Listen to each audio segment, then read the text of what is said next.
So earlier this week, the founder of Stop Lying in Politics, Marcus Ball, in a brilliantly detailed Twitter thread, accused Boris Johnson of lying about how badly he caught COVID-19 back in 2020. You might remember the wall-to-wall coverage explaining how ill he was at that time, that doctors were even preparing to declare his death.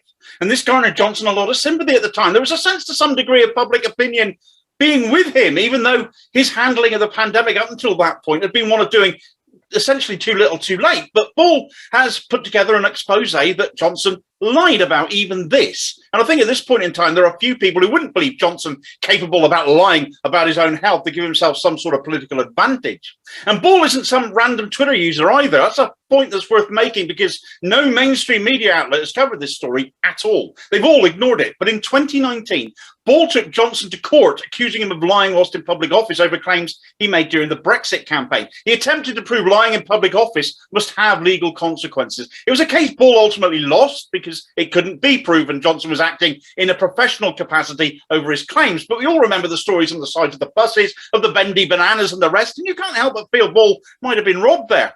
But just as circumstantial evidence seems to support Ball's case then, you can point to Johnson's behaviour since his near-death experience and draw your own conclusions as to whether you think they're the actions of a man who's been where so many others have, and where 170,000 Britons weren't as fortunate as he was dying during that pandemic.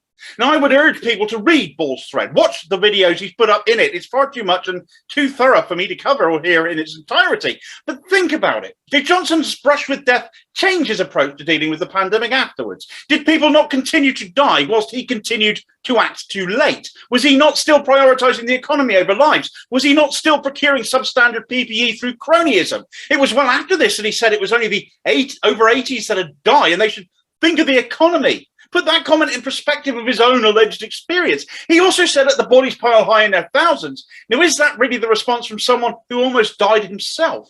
There are many more examples. I'm sure there may be different ones that stick in your minds. But given how far Johnson will go, what he will say to protect himself, is such a depraved act as lying about your own near death really beyond him?